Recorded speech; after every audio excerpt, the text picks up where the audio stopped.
The world is getting crazier. People are acting more and more insane. The end of the world is tomorrow. Tomorrow. There's only one thing to do when the world is falling apart. Listen to Basil and Gonz as they discuss this week's news and events through the lens of Bible prophecy. You are listening to Canary Cry News Talk. You're listening to Canary Cry News Talk. Today is, May 4th. Oh my gosh, May the 4th, 2020, episode 193. And this week, Snitches get doxed and Asian murder wasps. My name's Basil. And this is Gonz. Thank you guys for joining us live. We're live on Face Like the Sun YouTube channel. We're live on the Canary Cry Radio YouTube channel.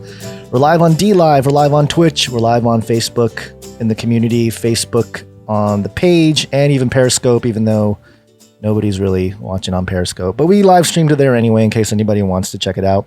Just in Basil, case. it's May Day. No, it's not May Day. Oh, I mean, not May Day. It's May the 4th day. It is. I'm sorry. I'm a little May off the my 4th. game today.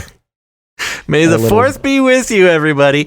No, I get it, though. Our last show was on May Day, May 1st, which is its own holiday of sorts. And now it's May the 4th. It just happened to turn out that way. So May the 4th be with you, Gonz. I have my little baby Yoda here who's getting green screened out. But thanks to a listener. The baby Yoda, when he's phasing in and out of life, he's visiting us from the other side, so he's kind of just phasing in and out. Yeah, Grandpa Yoda, when he passed away, turned into a little ghost. That's kind of just what Baby Yoda's doing here.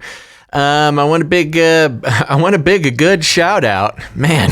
These late night, these late shows. I'm not used to this. We've done a pretty good job doing daytime shows, and we tried to do a daytime show today, but then it didn't work. So here we are. We're nighttime show.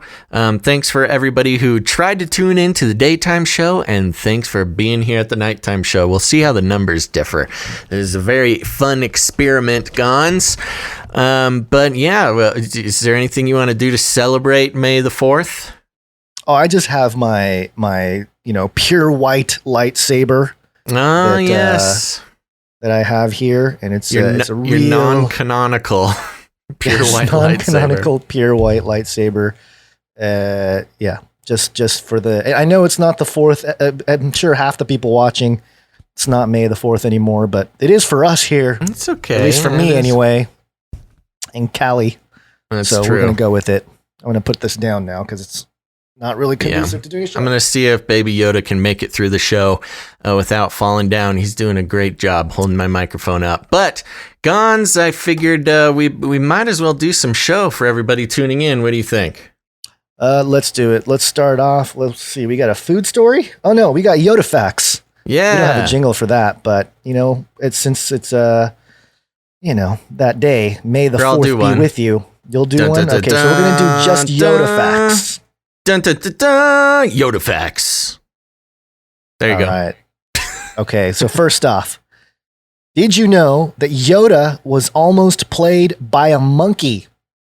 According to the book, The Making of Star Wars by J.W. Rinzer, George Lucas originally planned for Yoda to be played by an adorable monkey wearing a mask and carrying a cane. What? Yeah. That's crazy. George Lucas had some ideas, man. But I did not know that. Yeah, I think they went with the puppet instead, just to give it a little more. Yeah, that's back in the days where it was a little harder to get monkeys to do what you wanted on screen, I feel like. I don't think so. You've seen some of those old footage. No, I'm telling you right now. Back in the day, you have the old footage of monkeys running around in a circus dress and jumping through hoops and stuff. I disagree. Right. I disagree with you. You're wrong. We finally found the place where we disagree the most. It's, how easy it would have been to train a monkey to be Yoda. Yeah, and plus less internet back then, so more time to train monkeys. Good point. Here's another Yoda fact. Yoda has no determined species. You probably knew this one. Yoda's species has never been named. A mystery it is.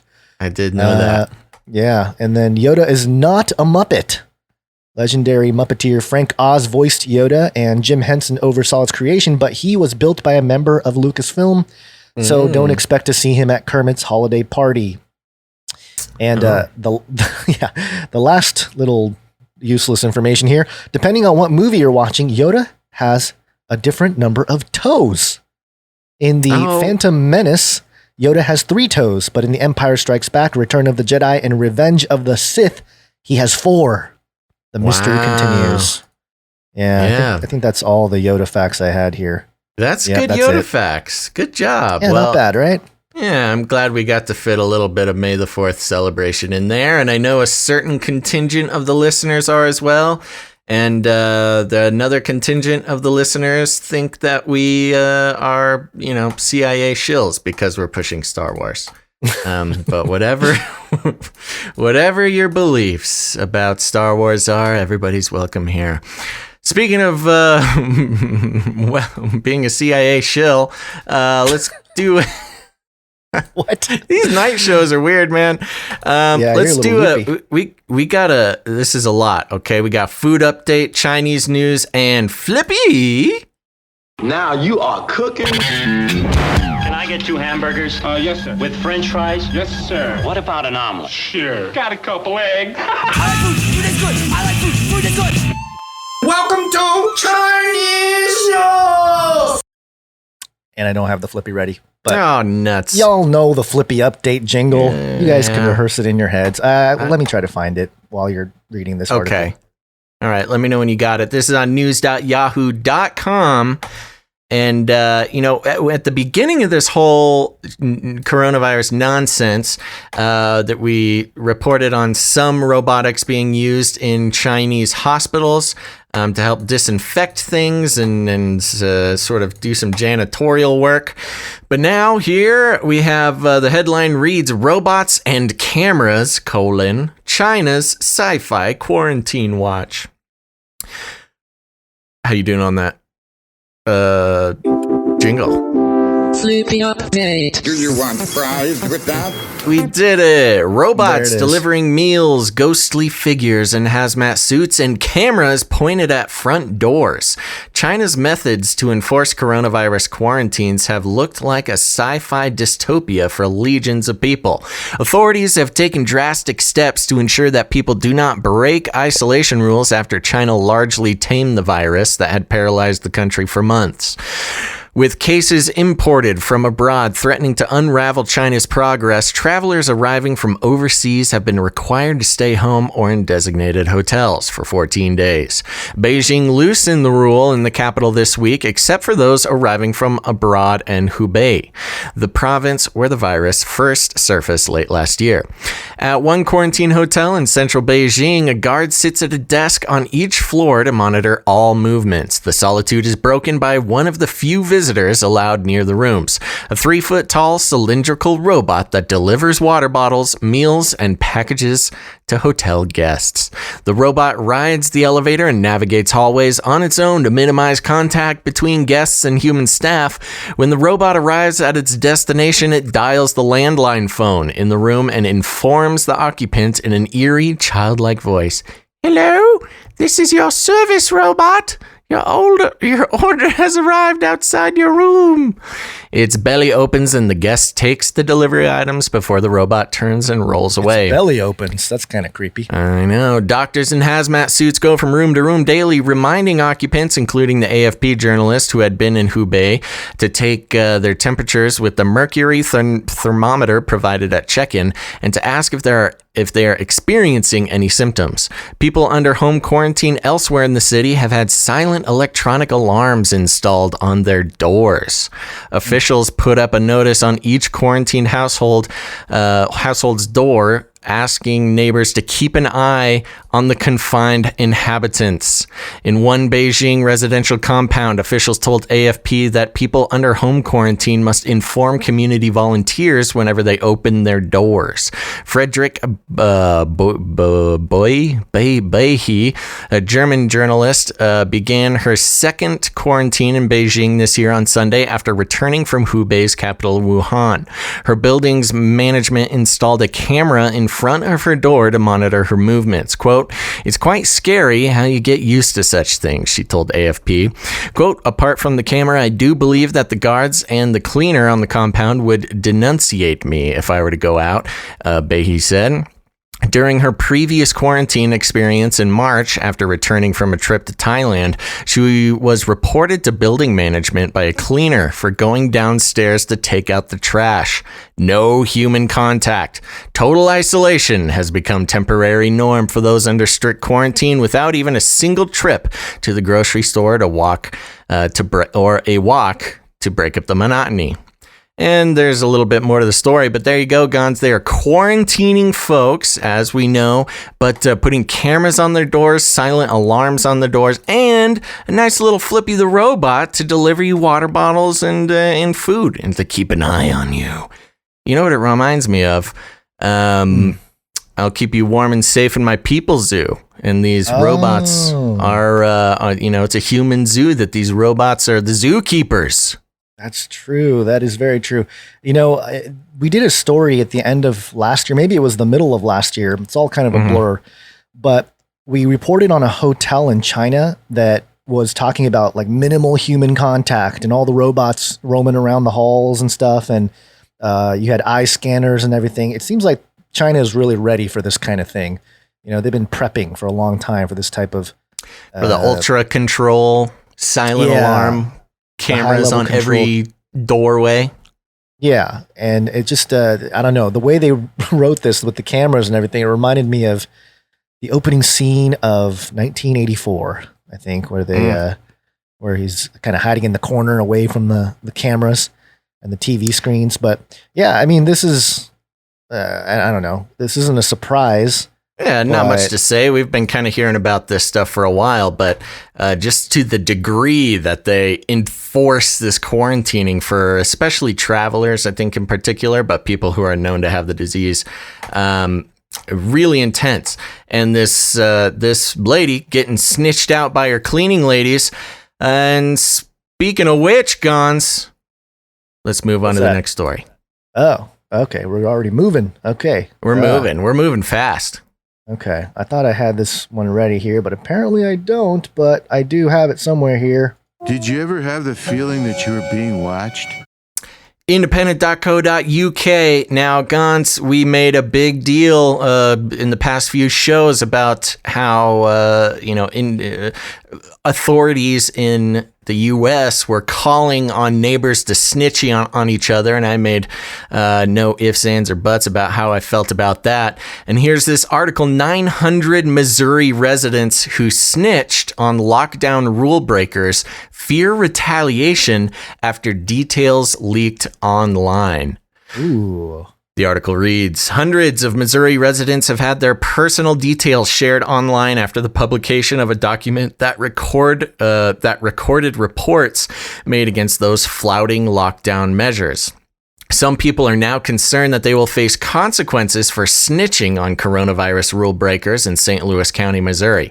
It comes after St. Louis County authorities called on people to report businesses and persons not following statewide lockdown measures last month. The names and addresses of almost 900 people were shared on Facebook to name and shame them after authorities had released the data following a media request under the state's Sunshine Law, which requires authorities to release information submitted to public agencies. Quote, I'm not only worried about COVID, I'm worried about someone showing up at my door, showing up at my workplace, or me getting fired for doing what is right, said a woman named Patricia, who had made a report to KSDK News. Quote, when there is something that happens next time, I'm not going to feel safe or protected enough to call the local authorities. Next time I see a young father and his young daughter playing catch in the park, I'm not going to feel safe narking them and having him arrested.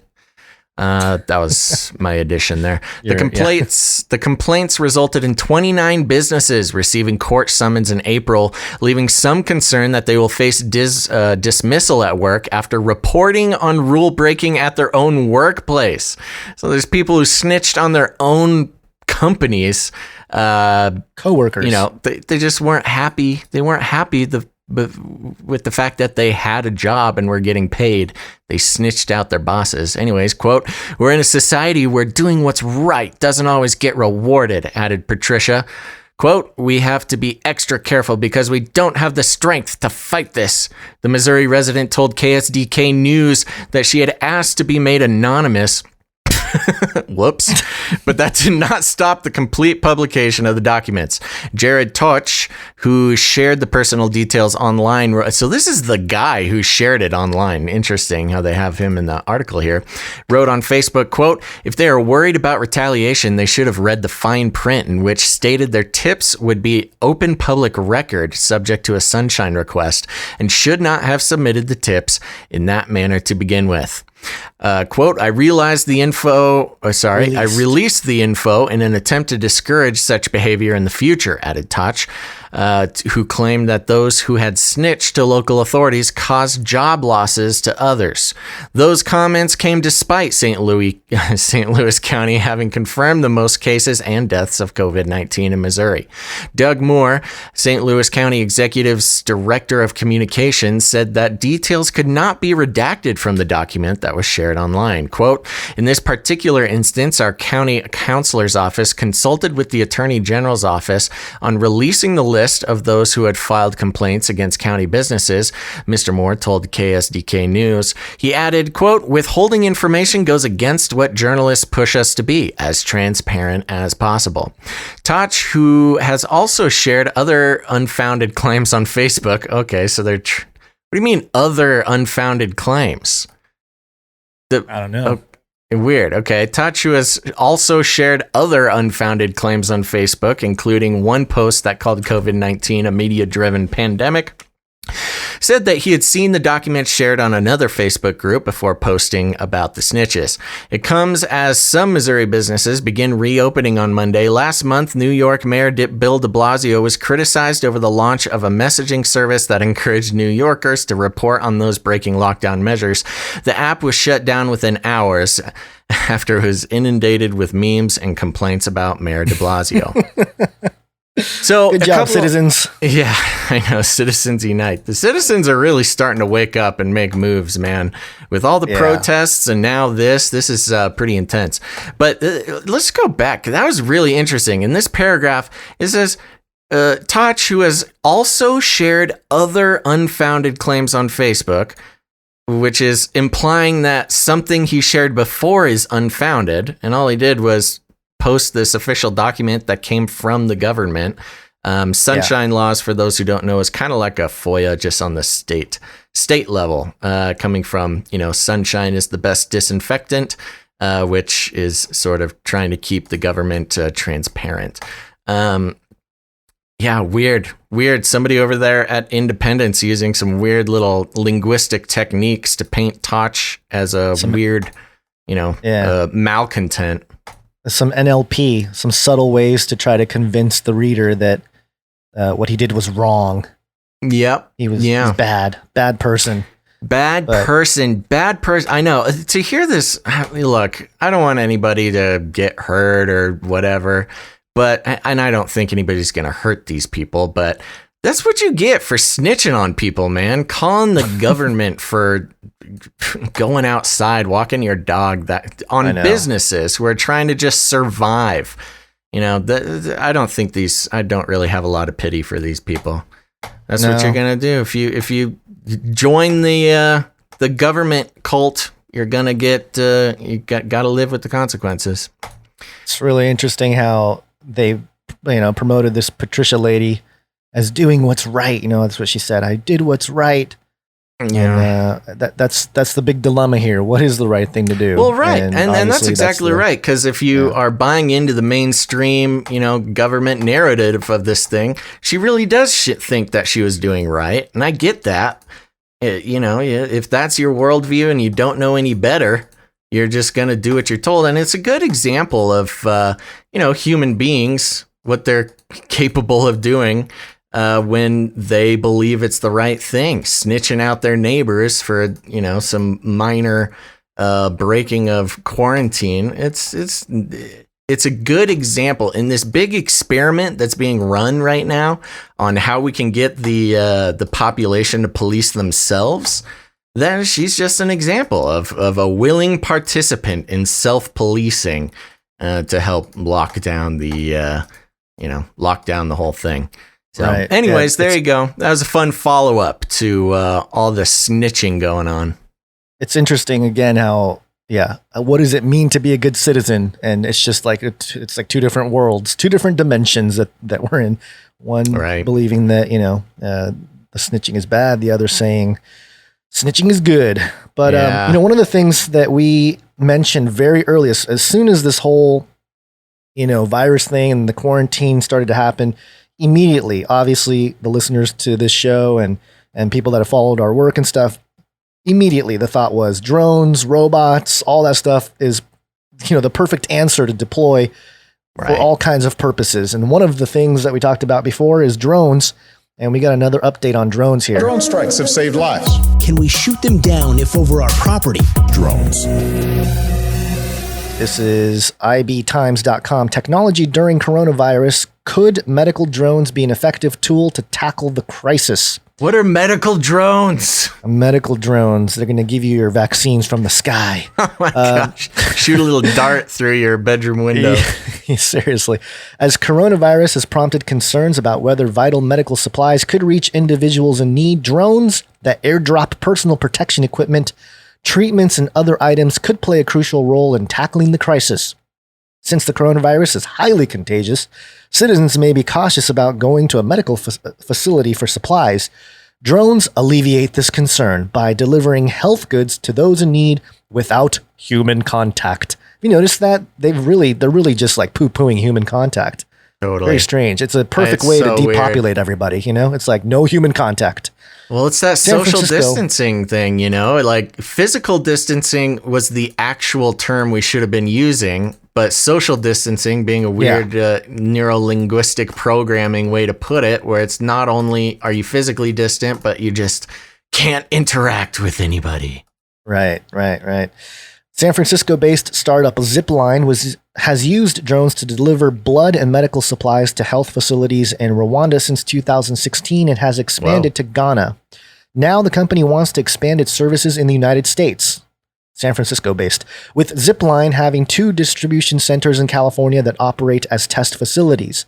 Zipline can reportedly begin making drone deliveries once it receives the green light from the Federal Aviation Administration. Quote, "The good news is that there's technology like this available," Zipline CEO Keller Rinaldo told CNN Business. Quote, "The U.S. is falling behind and COVID-19 will be a good chance for us to step into the future and start building infrastructure for the 21st century." Sounds like the Agenda 2030 in full play here. Some parts of the U.S. are already seeing medical supplies being delivered by drones. In one Florida retirement community, CVS and UPS will begin making deliveries of prescription medication by drone in order to protect elderly citizens. Quote, "Our new drone delivery service will help CVS provide safe and efficient deliveries of medicines to this large retirement community, enabling residents to receive medications without leaving their home," Scott Price, UPS Chief Strategy and Communications Officer, said in a press release Monday. Quote, "UPS is committed to playing its part in fighting COVID-19, and this is another way we can support our healthcare customers and individuals with innovative solutions." And it kind of goes on. You guys get the point. This reminds me of, I don't know why I thought of this, but I had a very, very vivid dream several years ago where literally drones came down and I had to order stuff on the drone and it was deploying stuff on the drone. I don't know. It just reminded me of that. Very strange, but yeah, it makes me really question how this is going to work. This company started in Africa. Well, I don't know if they started, but they're operating in Africa, which is very interesting. I don't know what kind of money you can make over there shipping blood around. But I feel I don't know if this whole drone thing is actually going to happen anytime soon. I feel like if anybody could have gotten the drone thing through to start working, it would have been Bezos. And the Amazon drone thing basically got canned a few months ago. I mean, I haven't heard anything new about it. It was kind of just like a I don't know. I feel betrayed. I think it was just like a PR stunt. So I'll be very interested to see if there could be some commercial drones flying around. The problem with San Francisco, and why I don't think this is going to happen, especially in San Francisco, is San Francisco is a fairly small place geographically. I mean, there's a lot of people, obviously, but geographically, it's a fairly small area. It's pretty dense. And the airport. I mean, there's the San Francisco airport right there, and you FAA rules. In some places, you can't fly a drone within 5 miles of an airport. So right. I don't think this is going to happen. I don't know what kind of special certification, but it's one step towards us not needing to leave our houses for anything. Somebody in the chat says they want to get their insulin from a drone. I could see that being kind of fun. I really hope they, because of the laws or whatever restrictions, they have little parachute systems where they like try to, calculate the wind or whatever, and they just start parachuting down all these drugs. That'd dropping be pretty funny. Yeah, that'd be fun. Well, Operation Dumbo drop. Yeah, exactly. Yeah. Well, anything else about this? Well, not specifically this, but I do want to read, kind of as a tangent here. Actually, wait a minute. Is there another? Sorry, I'm a little woozy on the, yeah, we can talk about this real quick. I got a note from a patron. Ooh. And it was an interesting patron. Or not a patron, interesting message from the patron. We have the most interesting patrons. We do. We have very smart people supporting us. And this person said, I met you and Basil at a conference in Ohio. That was 2014, folks. Yeah. And by the way, yes, you can meet Basil in the flesh without googly eyes if you come to conferences. And I followed you and learned a great deal. I'm a retired ICU RN, back to work as hospice nurse, and many folks suffering and dying, not of flu, of hospitals being empty and closed to all treatments of cancer, chronic disease, organ failure, on and on. I've never seen anything like this and have worked downtown in Columbus 40 years watching the world get darker and darker. I've cared for babies dipped in boiling water, women set on fire by husbands, police and gang members riddled with bullets, cartels delivering their iron just like Amazon Prime, but nothing like this lockdown. Wow. So anyway, they said, thank you for the support, or thank you for doing what we do and everything. But yeah, I mean, this is kind of the sentiment I'm hearing from a lot of people in the medical industry, is at least people that are close to it. They're saying, yeah, the COVID thing's not really killing anybody. It's all the stuff that would normally be taken care of. That we're not able to serve the needs we're able to serve because we have empty hospitals and aren't letting anybody in. And they're just making TikTok videos, all the nurses making TikTok videos instead of really treating people. But that's just it's just a report from somebody, a real person that supports the show and everything. Yeah, so just want to throw that out there. That ain't no fringy blog post. That's straight from a listener like you folks. That's right. And speaking of listeners like you, I want to give a shout out to dollar signs. Oh, I can't believe I read that. Dollar signs, who just moved from YouTube over to Twitch. Thank you very much, dollar signs. And I'm going to go through real quick, give a shout out to some followers. And I want to let everybody know, I know people are tired of hearing about it, but you know what, Gons, we got to support ourselves. So I'm going to keep doing it. If people don't want to hear me talking about Twitch, they can go support us on Patreon or PayPal, and then I won't need to talk about Twitch so much. But here we go. Twitch, folks, as you know, as you've heard me say over and over, has a lot of great tools for Gons and I to support ourselves, and we're trying to get an average of 75 concurrent viewers per live stream over there. So we need a little bump up this episode. So if you're sitting there on YouTube, head over to twitch.tv/Canary Cry Radio. And here's the fun thing. There's a couple of fun reasons to do this. First of all, you made your your YouTube account way back before you ever thought of making a fun name, and you're just, got your regular name on there and you wish you could have a fun name. Well, now's your chance. Go to twitch.tv/Canary Cry Radio, make an account, follow us. It's not connected to Google anything, so you got to make a new account. But you can make a fun new username. I mean, how often do you get a chance to do that? And when you do that, I'll give you a shout out on the show. So I'm going to run down the list today and give some shout outs to listeners who are watching us over on Twitch or have joined us over on Twitch. We got Scapes, whatever that is. Thank you for being here. We got Zephyr Books, Redeemed Matt.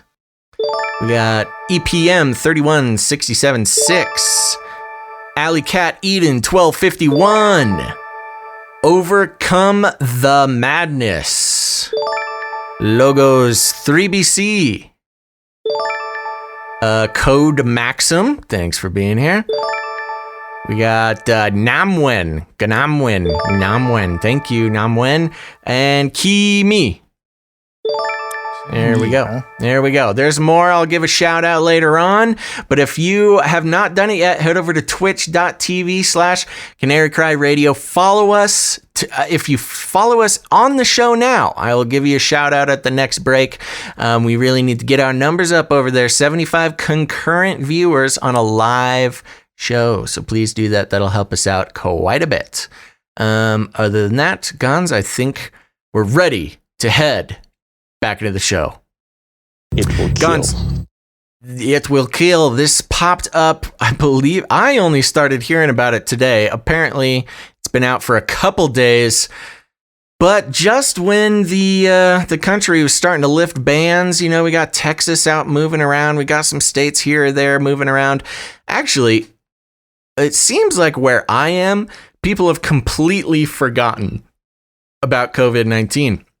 Last show, we passed the hat around trying to get some money together to upgrade our internet. And today I got my internet upgraded thanks to you listeners who supported the show. Right. Yeah, over on Patreon and over on PayPal. Thank you guys so much. It makes a huge difference. I just about 20x'd my upload speed because of your guys' help, and Gons, you're working on it as well. Yeah, I actually got some gear, but the gear isn't exactly working the way it's supposed to. But you're coming in very crystal. Those googly eyes are much clearer. I feel like a new man. I feel like I'm living a whole new life now with my super fast internet, and that's thanks to the listeners. And we're going to be upgrading Gonz's whole rig network stuff, so the show can be more. What's the word I'm looking for? I don't know. Consistent, less safe, less frustrating. Yeah. We're gonna tear out our hair less. Anyways, I had the internet guy come in today and install some hardware in my house to upgrade the internet, and he didn't care at all. He rang the doorbell, I opened it up, neither of us were wearing masks. He just walks on in. All right. Nobody's worried about cool. You would think, you know, he's from the internet company, you would think that they would like force him to wear a mask. But maybe he was rebelling against the protocol. Dude, maybe he might be listening. I don't know. He seemed like a guy who might listen to the show. So if you work for the internet company and installed some new hardware to a weirdo and his cats today, good. Thanks. You really saved the show, buddy. All right.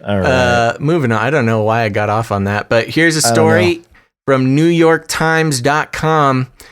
Oh, yeah, that's why I was just getting into it. Just as quarantine orders, isolation orders were just being lifted, of course, this comes out. Murder hornets in the U.S. The rush to stop the Asian giant hornet. Yikes. Yep. I just think it's so funny. It's like, what else? Okay, good. We're starting to lift the quarantines. Everything's going to be okay. Don't go outside. You'll get murdered by hornets. Okay, Blaine, Washington. In his decades of beekeeping, Ted McFall had never seen anything like it. As he pulled his truck up to check on a group of hives near Custer, Washington, in November, he could spot from the window a mess of bee carcasses on the ground. As he looked closer, he saw a pile of dead members of the colony in front of a hive and more carnage inside. Thousands and thousands of bees with their heads torn from their bodies and no sign of culprit. Quote, I couldn't wrap my head around what could have done that, Mr. McFall said. Only later did he come to suspect that the killer was what some researchers simply call the murder hornet. With queens that can grow 2 inches long, Asian giant hornets can use mandibles shaped like spiked shark fins to wipe out honeybee hive in a matter of hours, decapitating the bees and flying away with the thoraxes to feed their young. For larger targets, the hornet's potent venom and stinger, long enough to puncture a beekeeping suit, make for an excruciating combination that victims have likened to hot metal driving into their skin. In Japan, the hornets kill up to 50 people a year. Now, for the first time, they have arrived in the United States. Mr. McFall still is not certain that the Asian giant hornets were responsible for the plunder of his hive, but 2 of the predatory insects were discovered last fall in the northwest corner of Washington state, a few miles north of his property. The first sightings in the United States. Scientists have since embarked on a full-scale hunt for the hornets, worried that the invaders could decimate bee populations in the United States and establish such a deep presence that all hope for eradication could be lost. Quote, this is our window to keep it from establishing, said Chris Looney, an entomologist at the Washington State Department of Agriculture. If we can't do it in the next couple years, it probably can't be done. On a cold morning in early December, 2.5 miles to the north of Mr. McFall's property, Jeff Cornelis stepped on his front porch with his terrier mixed dog, looked down to a jarring sight. Quote, it was the biggest hornet I'd ever seen.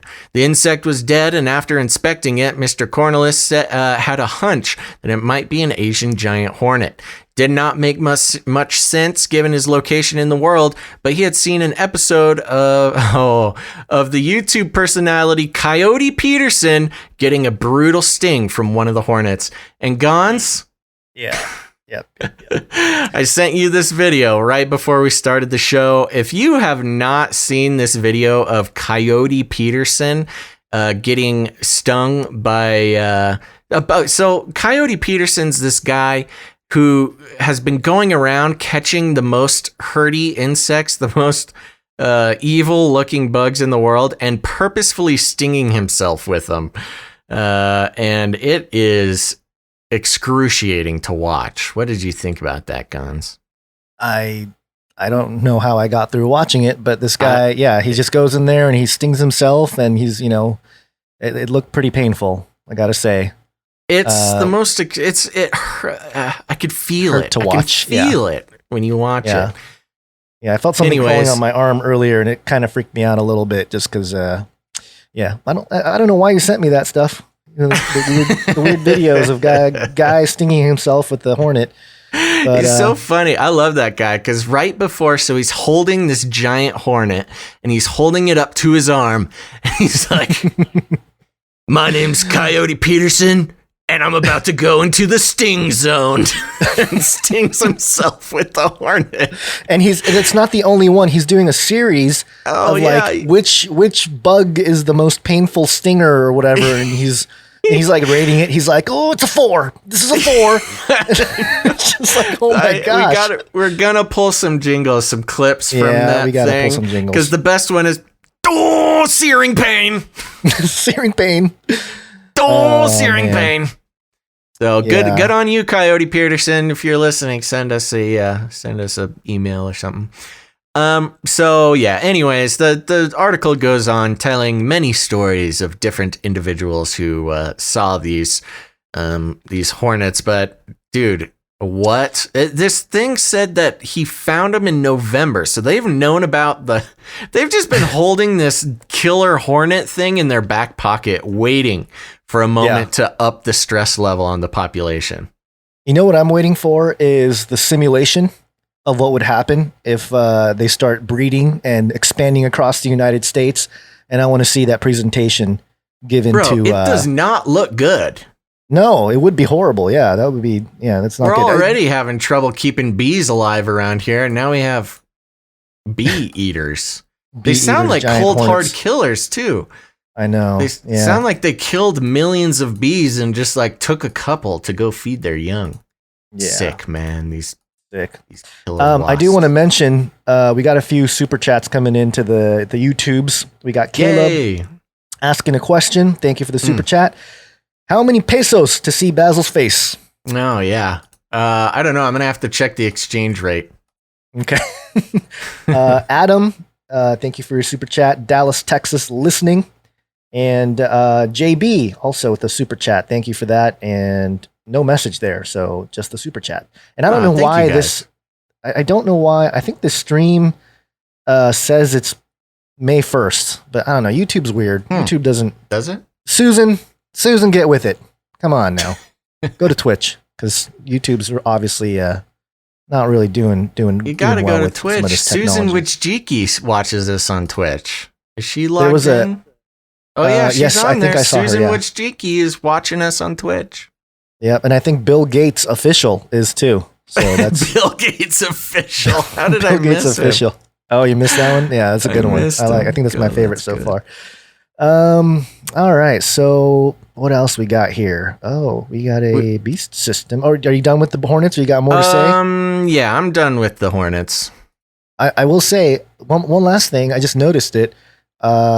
This guy that has the little hornet here in the picture for the article, the New York Times article, he's got like a little bird pin or something, but maybe it's an owl. Maybe he's part of the club of Minerva. Yeah, and he's just getting ready to unleash these hornets across the United States and call fire down from heaven.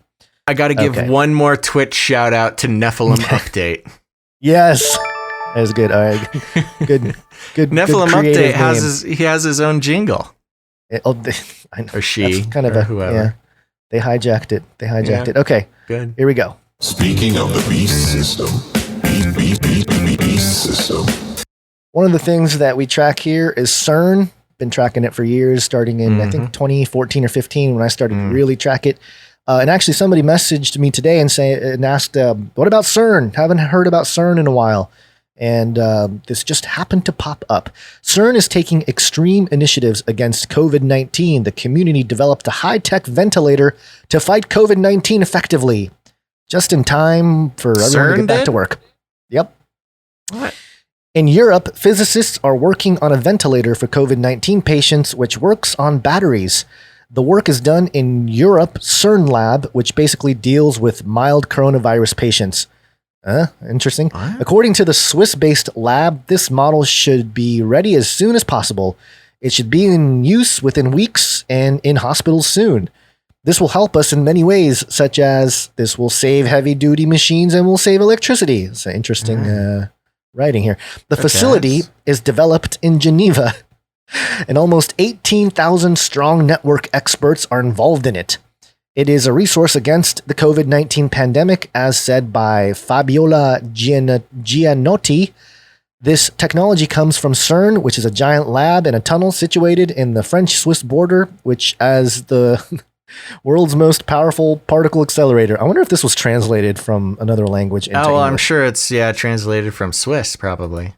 Maybe. Engineers and physicists are working on this high-energy ventilator, HEV, H-E-V, kind of like hive, in the LHC lab. Since this pandemic is hitting the world hard, it is getting difficult to arrange the resources and ventilators. Therefore, this technology would help everyone in a major way. Some other research for the novel ventilator is going on, which can detect the gas flow for particle physics detectors. I think. Yeah, they're taking parts from the CERN lab to make ventilators. Right. This was just worded strangely. However, the HEV can be used for patients who are in a mild recovery phase of coronavirus. In this case, the high-end machines would be available for intensive case of coronavirus. This ventilator is cheap and runs on solar energy and emergency generators. Didn't it say it was run on batteries earlier? I don't know, man. They're crazy over there at CERN.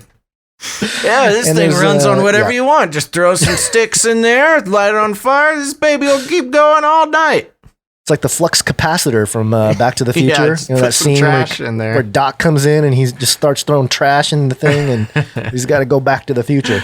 But anyway, funny. CERN, contributed. I think we reported on something like this a couple weeks ago, but just a little bit more information, or I guess another article talking about it. I guess, CERN workers in quarantine, they got nothing better to do, so they're using the same techniques they know how to build, the particle accelerators, and they're helping out the masses. But really, I don't know. It feels like just a PR stunt. Yeah, well, to be honest, honestly, to keep them in the news. That's been the thing. Yep. CERN has to come out with something about every 3 to 6 months just to keep their funding going. But this whole ventilator situation, and we've talked about it before, so not to go too deep into it, but there's mainstream media. PBS was reporting about how doctors were coming out and saying, actually, we're killing more people with ventilators than COVID-19 is. Right. And, it's all about dialing in the right settings. And at one level, if you got the ventilator turned up, you can blast people's lungs out, and et cetera, et cetera. So I with this whole thing winding down, man, we're going to have way too many ventilators on our hands. Yeah. And also, the hospital's making, what was it? $35,000 if the patient goes on a ventilator. That's I don't remember financial exactly, incentive. Yeah, that seems to be part of this as well. Well, and it's a nice, like you said, little PR thing, little virtue signaling. If your company isn't going to get, isn't doing any business at the moment, you can make ventilators, and the government will pay you money, and everybody will call you a hero. Yep. Yeah. Okay. Anything else? Did we crack that nut? No, I got distracted because we got a couple more super chats coming in here. Oh, well, you do like the super chats. They're starting to come in. Yeah, I'm actually checking for the first time here. Well, why don't you, collect some of those, and I'll talk about our next story. All right, here we go. Space Pope Reptilian. We should all just vaccinate. Herd immunity. Get your shots on. Get your shots on. This is from republicworld.com. Pope Francis says it's important to guarantee universal access to health care amid crisis. Whoa, what a progressive stance. Amid the unprecedented outbreak of coronavirus, Pope Francis has called for international cooperation. Here we go. We're going to get some nice globalist speak here to develop a vaccine. Good thing the Pope's getting in on this. If Pope Francis didn't say so, I don't know if anybody would try to be getting a vaccine. Sarcasm, folks. Just to be clear, because I know the trolls are. I just love triggering the trolls, man. That's what I live for. Pope Francis has called for international cooperation to develop a vaccine to cure COVID-19 disease. No reason to put disease after COVID-19, and ensure its availability to the world.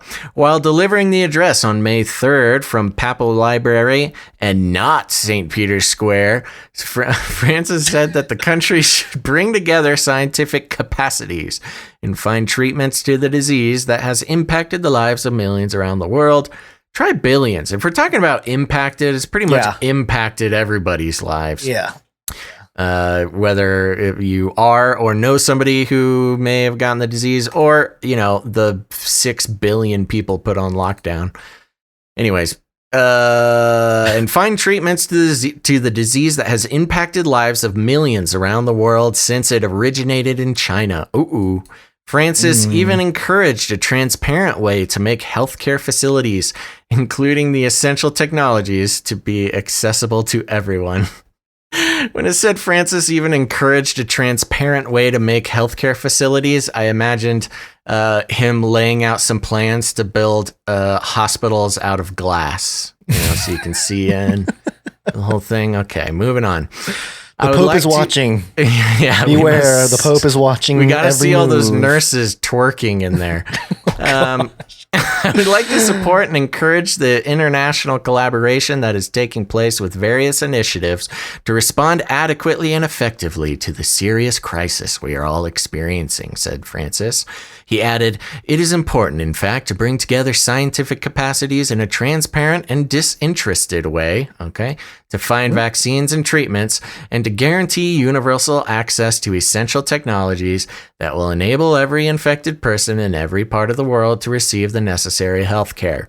Earlier, Francis had also said that the drastic spread of COVID-19 implies that, quote, "time has come to eliminate inequalities," he said from his golden balcony covered in diamonds. Earlier this month, Pope called for... I like they just called him Pope this time. Like that's his first name. Earlier this month, Pope called for solidarity in the world's response to the coronavirus outbreak, leading to, quote, "difficult times." The Vatican quoted him saying, quote, "May we be profoundly shaken by what is happening all around us. The time has come to eliminate inequalities, to heal the injustice that is undermining the health of the entire human family." I like how it goes, the virus thing all the way to, we must heal the injustice. I know. And eliminate inequalities. That's the Pope for you, always caring for the little guy. Apart from Pope, okay, don't worry, trolls, chill out. Apart from Pope Francis, another religious leader, Dalai Lama, also issued a statement on the global health crisis and called for world leaders to, quote, "focus on what unites people to respond to the global health crisis." The Tibetan spiritual leader said in a statement on May 3rd that loss of lives, among other challenges posed by the drastic spread of COVID-19 disease, no reason to put disease after COVID-19, can only be dealt with, quote, "coordinated global response." According to him, it is the only way to match the unknown magnitude of the difficulties the world would face because of the outbreak. Dalai Lama concluded by praying that everyone heeds the call to unite. So there you go. You got Pope Francis. What? I said unite. Unite.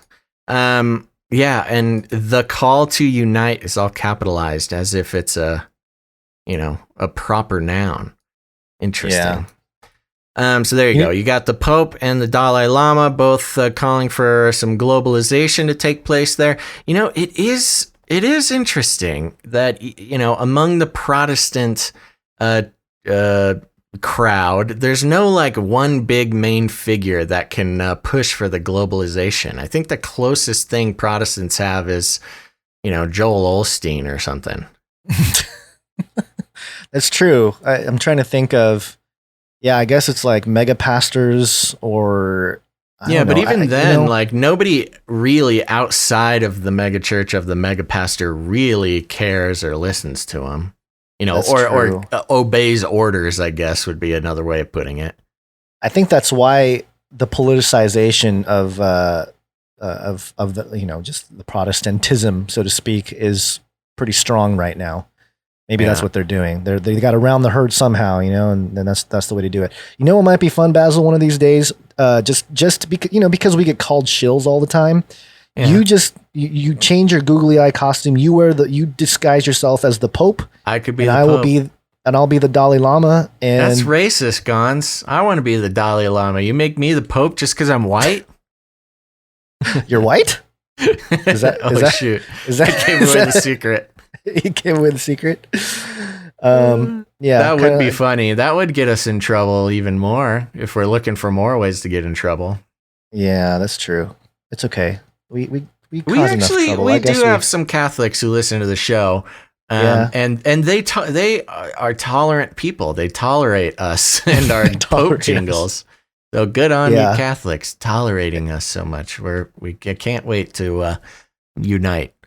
I do want to throw this in here. Two things actually. One, I totally forgot to mention that there's a meeting happening that was supposed to be in February, but I think they're redoing it now. This is back to the CERN story, Introduction to Quantum Computing, and they're going to have this meeting online. I don't know if it's available to the public or not, but we'll leave a link in the description of the website, canarycrynewstalk.com, and you can check it out from the Department of Theoretical Physics. They're going to be introducing quantum computing with high energy physics as a discussion. So just a reminder there. And also, we have the Pope, we have the Dalai Lama, and according to Amici Stein, this was earlier today, and we were looking for an article, but I don't think we necessarily found one. But it was tweeted out, joint statement by the Israeli Ministry of Defense and the Israel Institute for Biological Research. A significant breakthrough has been achieved in finding an antidote to the coronavirus that attacks the virus and can neutralize it in the sick body. And so an antidote is not a vaccine. Yes, very interesting. Very interesting to start hearing about an antidote instead of a vaccine. I blanked out for a second. Who is this guy? What is his? I think let me just click on his profile here to find out. I think he's a reporter in Israel. I'm not correspondent at the Atcan Diplomatic Desk, Israeli Public Broadcasting Corporation. So somebody in the public media over there in Israel.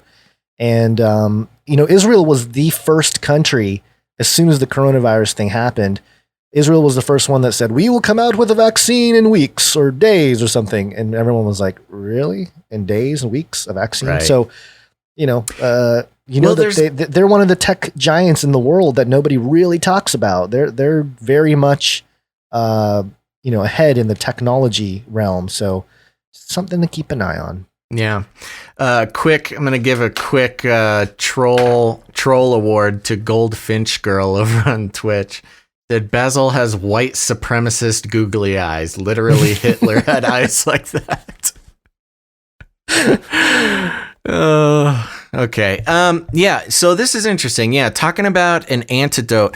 And that was one of the suspicious things when this all first started. And the immediate conversation started to be about vaccines and not an antidote, like not a cure. Yeah. They skipped right over all the officials, even Trump himself kind of went straight to, we got to find a vaccine. We need a vaccine. Let's start working on a vaccine.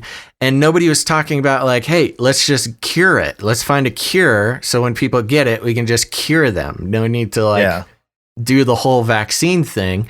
Yeah. And so, first time in a long time, I'm hearing anybody talking about an antidote, and there was, oh no. Brain fart. I had a very good point to make, but it'll just have to wait. Okay. Yeah. I do have some super chats coming in as well. Some more. Caleb sent another super chat. Thank you. Love you, Basil and Gon's been watching, listening for the last 7 years since I became a Christian. So awesome. That is so cool. And also Smarty Pants, show me that face. Yeah, I know. we got some Basil face obsessives in the crowd tonight. And we also have Luke, Matt, everyone. Bill Gates is not a doctor, and please share this video everywhere. # let my people go. And also Adam, thank you for your super chat. Reach down to the furthest parts of your intuition. Go with your gut and apply common sense to stay alive and survive in this world of lies. Love your videos, guys. Keep up the good work. Thank you, Adam. Yeah, and I got one more here. Big Dog 2383 Acosta. I'm on the fence with time travel being possible, but if Satan, knowing what he knows now, why wouldn't he just travel back in time to kill Jesus before he was born and prevent salvation? Maybe because he can't.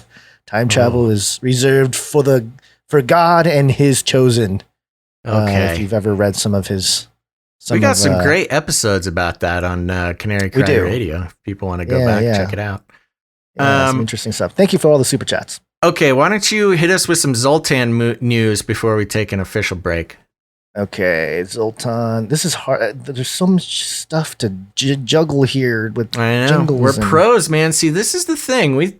People don't really realize it, but with all the stuff we got going on here, with the broadcasts all over the internet, the chats, the articles, the sound, the jingles, the graphics, everything. We're running like it may not look like it or seem like it sometimes, but it's quite the first-rate show we got going on here. We have a lot of buttons to press, and it's only 2 of us running it, so here we go.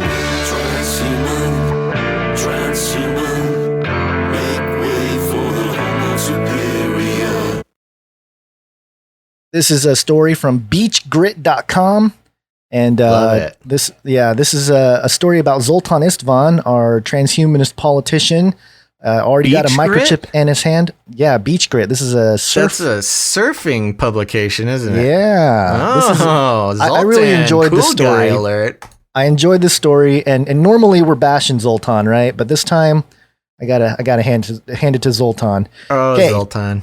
Yeah, NorCal surfers in fury over transhumanist VP candidate and New York Times columnist who says surfing ain't a crime. Quote, "Stay home, kook. Shelter in place, Barney." Why are they calling him a transhumanist VP candidate? Is he running for vice president now?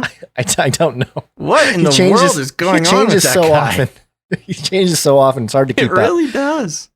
There are pictures of you on every telephone pole, soon to be on t-shirts, and local surfers all know your face now.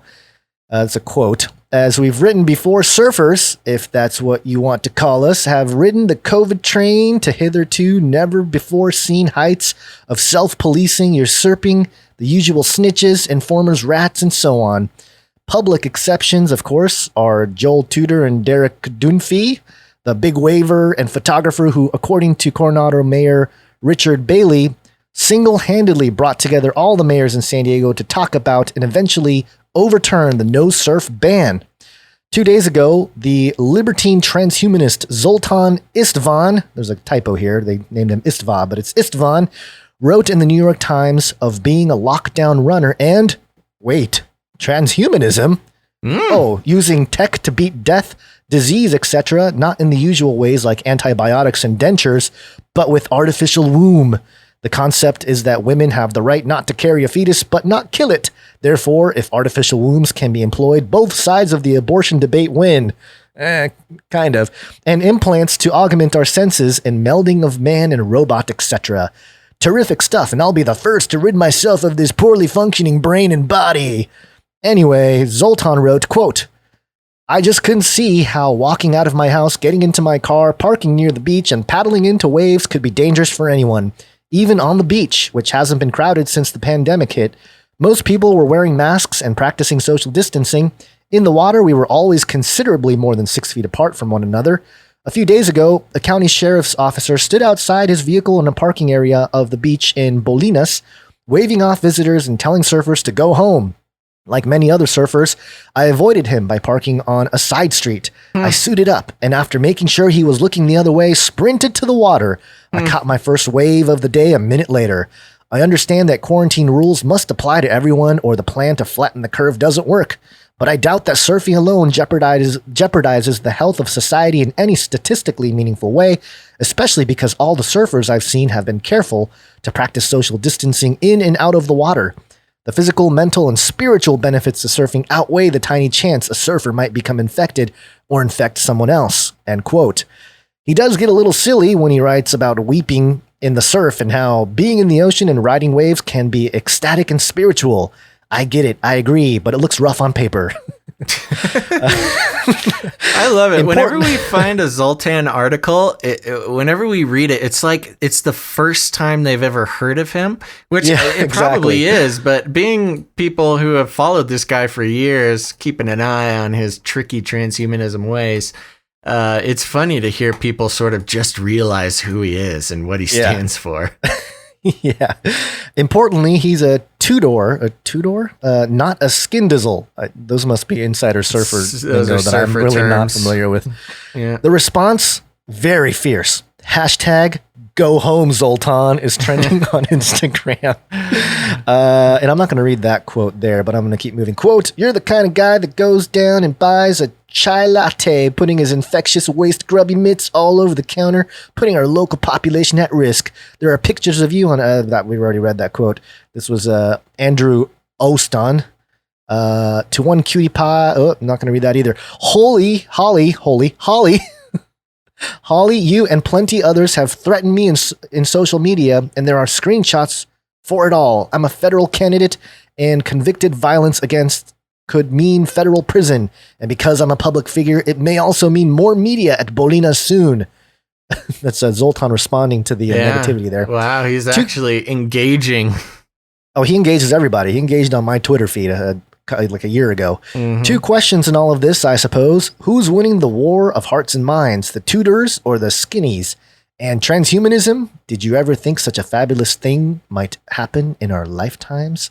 So, I'll give Zoltan credit here for going against the recommendation and ignoring it and going out and catching some waves. And I love that the hashtag Go Home Zoltan is so on funny. Instagram. It's funny. Just great. And yeah, he's actually right. Threatening a candidate is just making the threat itself is a federal offense. These people could get in trouble. He's not a good way to earn their vote, but he's probably like, hey, put in this microchip. He was trying to be the cool candidate who breaks quarantine and goes surfing. And all the surfers are just like, go home, kook.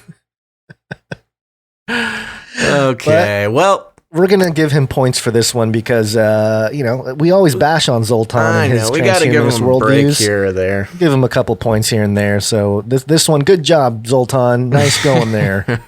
Rebel against the system. Go catch some waves. And I wonder if that microchip has to come out of his hand when he goes into the water. Make sure your microchips are waterproof there, Zoltan. And with that, Gons, let's take a very short break because I want to check over on Twitch, see who we got joining up here. And I want to give some big shout outs to Slowman99. Slowman? Slowman. Like Tech-centric. Texan over there. Yeah. Somebody's trying to make me say bad words. We got, let me see if I can, we got Ba, Das, Mafo. I don't know what that means, but hi there, Ba. Is that Das, like the Mafo? Is that like the Couch King thing? The sofa thing? Yeah, I mean, I tried to do a Sofa King thing, just to, keep the show PG. Lady Raspberry 26. Thanks for joining. Yeah, and then a couple of shout-outs from before. We got Xana Escaped, Existentially Yours, Migzum Day, Petruth 34, P-Truth P 34, Darius Morb, Melons, This Is My Truth, and Schwa the Great. Thank you guys for following over on Twitch, and thanks everybody who is over watching on Twitch. We're getting pretty close to our 75 average for this episode, but we still need about 20 to 30 people. So we got hundreds over on the YouTube. Hey, let's get 20 or 30 of you guys to head to twitch.tv/Canary Cry Radio. And why do I keep trying to get you to go to Twitch? Well, let me remind you. YouTube, notorious for censorship and demonetization.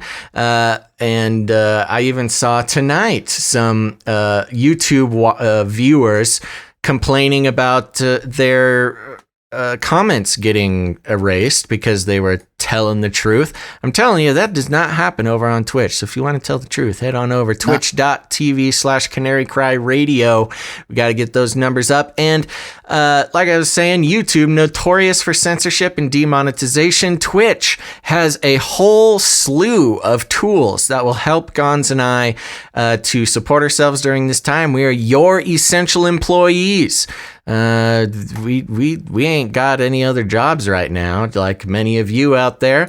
And so if you don't want to support us financially, a great way to support us is watching on twitch.tv/Canary Cry Radio. And I'll give a shout out if you come follow on the air. Another great way to support us is going to patreon.com/Canary Cry Radio or patreon.com/CCNT. And, we subscribe to the value for value model. We don't do advertising. We made that decision a long time ago against better judgment. But what we do ask is if you enjoy the content and you get value, whether you're just watching these live streams or whether you listen to the podcast, which has hundreds of other episodes that you may not have heard. If you get value out of anything we do, you can go to patreon.com/CCNT and support us there. We've got some fun rewards and bonus episodes waiting for you. And here's the thing. A lot of people don't like Patreon. I get it. That's cool. I like it. It gives me money. But if you don't like Patreon, which there's a lot of great reasons to not like it, you can head to canarycryradio@gmail.com. If you go to Canary Cry Radio, that is not it. That's our email address. No, that's our email address. You can email us if you want. What are you doing? canarycryradio.com/support. There you go.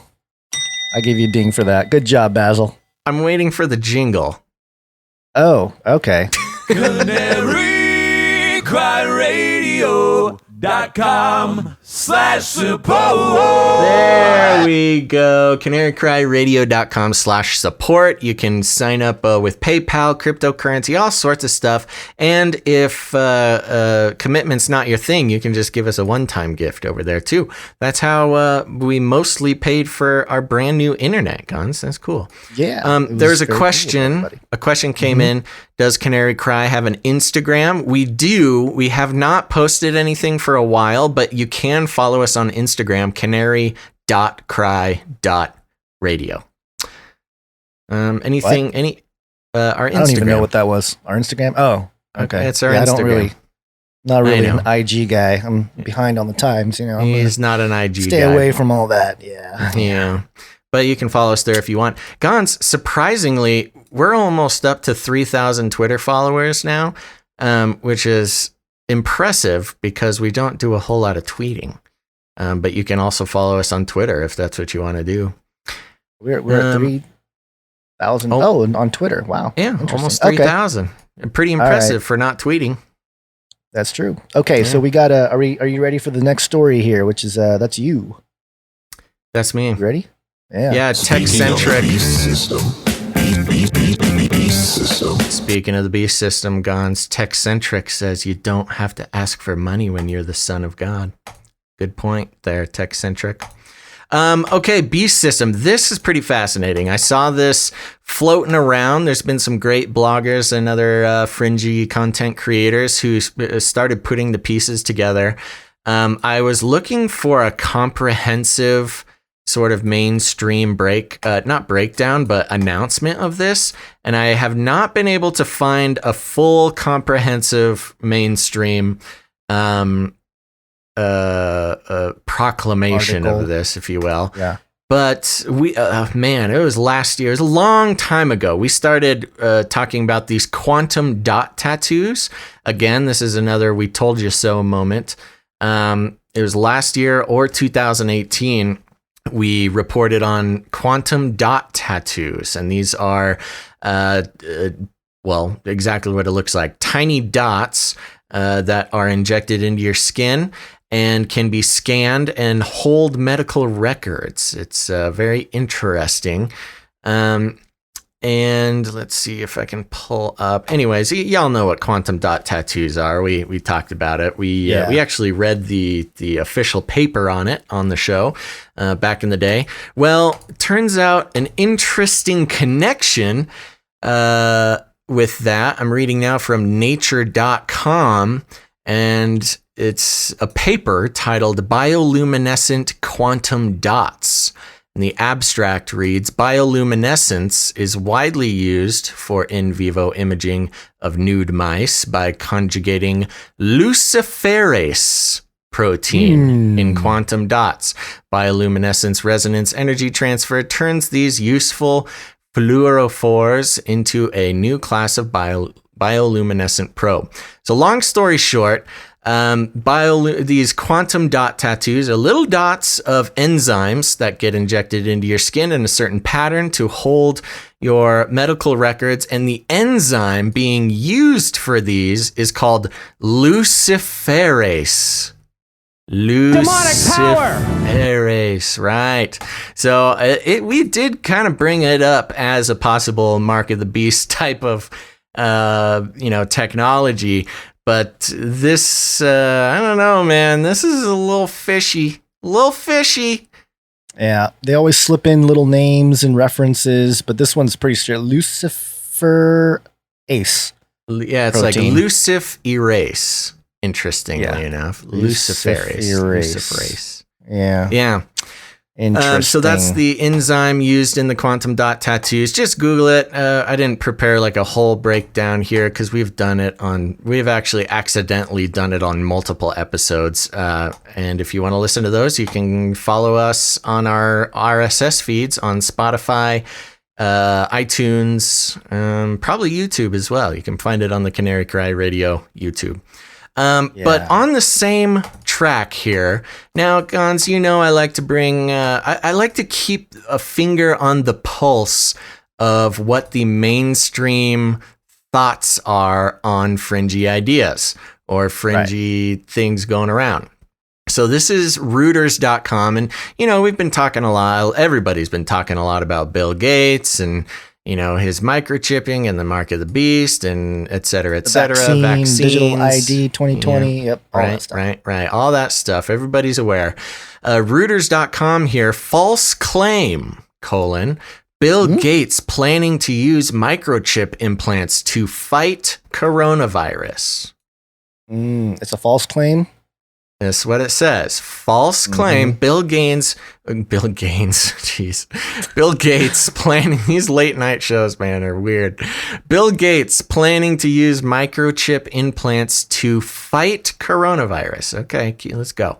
A viral claim on social media says Bill Gates is planning to use microchip implants to fight the coronavirus. Most of the posts say Gates will, quote, launch human implantable capsules that have digital certificates which can show who has been tested for the coronavirus and who has been vaccinated against it. The claim has been shared at least 1,000 times, on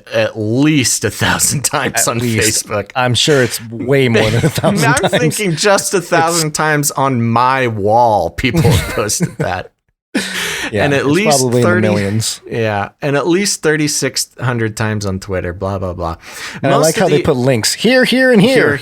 Like look, this guy did so much research. He's like, look at these links. Look at all these crazy people. Here's some hyperlinks to some bots.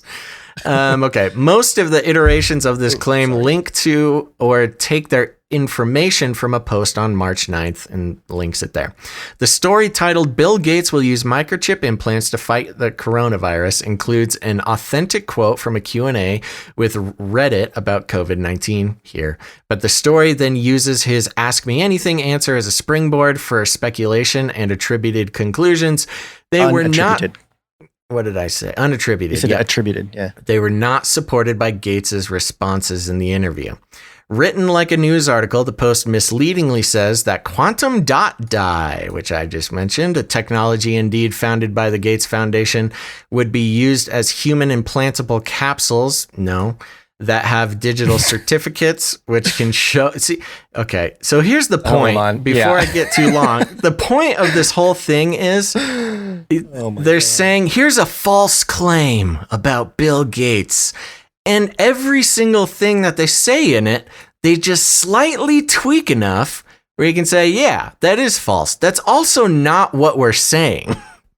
Yeah. They're taking, it's like whoever wrote this doesn't have a firm grasp on the theories being spread here. Yeah, especially if a quantum dot dye wouldn't be an implantable capsule. Yes, anyway, exactly. And blatant things like that for people like us and our listeners know that it's just not the idea. That's false. You're misrepresenting. It's basically this whole thing is a big straw man article. Let's continue and find other straw men. Kevin McHugh, one of the lead authors of Quantum Dot Dye research paper, said the quantum dot dye technology is not a microchip or human implantable capsule. And to my knowledge, there are no plans to use this for coronavirus.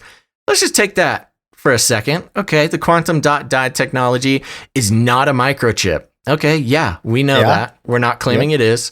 Or human implantable capsule. What a strangely specific thing to say that we're saying, which we're not. Nobody thinks that quantum dot dye is a human implantable capsule. It's almost like they took one article that sort of gave them the bias to disagree with. It's almost like they found the what's the word I'm looking for? I'm totally blanking. I don't know. I had an analogy. Basically, they found what they wanted. They found a quote that they can tear down, a straw man that they can tear down, so to speak. Yeah, and it is not the common thing. Now, that's why I'm looking back at these numbers saying it's been shared at least 1,000 times, which is, if you're taking this false straw man representation of the theory, calling quantum dye a microchip and a capsule that you implant, maybe that weird false straw man has been shared 1,000 times, but the real stories have been shared millions of times. Anyways, then it goes into Gates did mention the possibility of having a digital certificate for health records eventually, but he did not say these certificates would be microchip implants. Nobody's claiming that. This was the Reddit exchange. Then he goes into the Reddit exchange. It's kind of boring. But hold on, let me get there. Okay, false. Bill Gates foresees the use of digital certificates with health records, but did not say these would be in the form of microchip implants. Okay, we're talking about quantum dot dye. Nobody right here now thinks we're talking about microchips. There are no plans to use this future technology during the coronavirus outbreak, which is a very specific period of time that, as we've seen now, is just sort of whenever they say it is. We could already be past the outbreak, quote unquote. I think we have been for a while, but that's just my opinion. Exactly. And it says that he wants to use these quantum dot microchips that don't exist to fight coronavirus, which it's not used to fight coronavirus. It would be the certificate of vaccination. It would be health records. So basically, Reuters is doing a whole fact check on something nobody believes in the first place. So good job, Reuters. There you go. Sorry to go through that maze of breaking that down for everybody, but you got to keep this in mind, and people, sometimes get upset that I read these sorts of things. But the fact of the matter is, you need to know what the other people think that you think.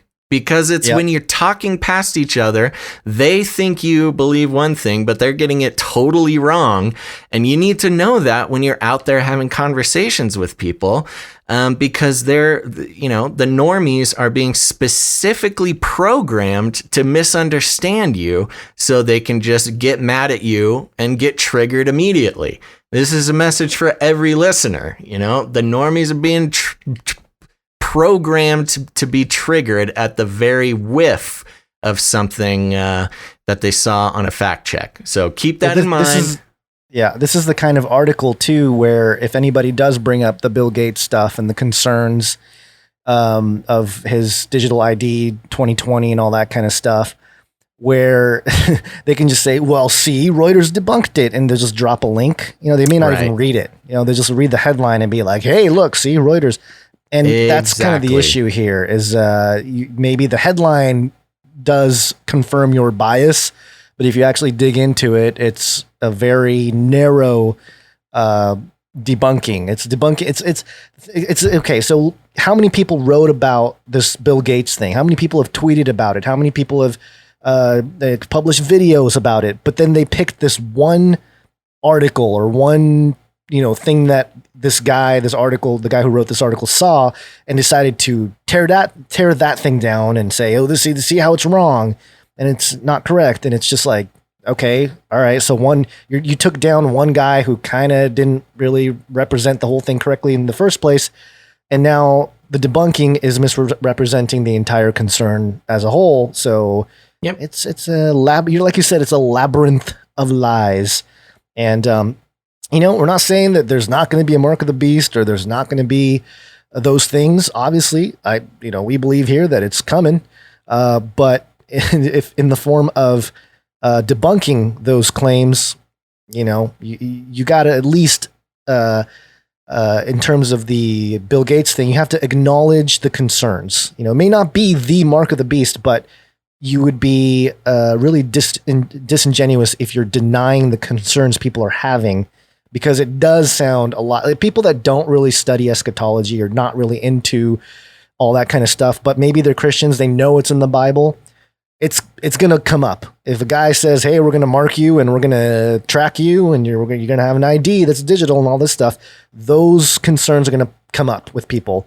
And so obviously, I don't think this is the way to really, I hope nobody really uses this as their rebuttal. Well, they are. If you come and out with him. The deeper funny thing about this is you're saying, hey man, this kind of looks like Mark of the Beast, this quantum dot thing, and the enzyme is called luciferase.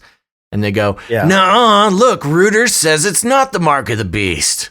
Okay. Glad we're getting our end times eschatology from Reuters. Yeah. Yeah, that's a problem. Okay, so let's go with what are we doing here? We are doing the...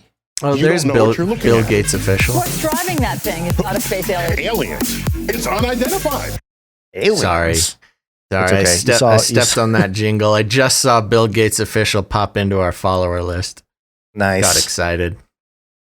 We got Bill Gates. We got Susan Wojcicki. We got all the real big names here.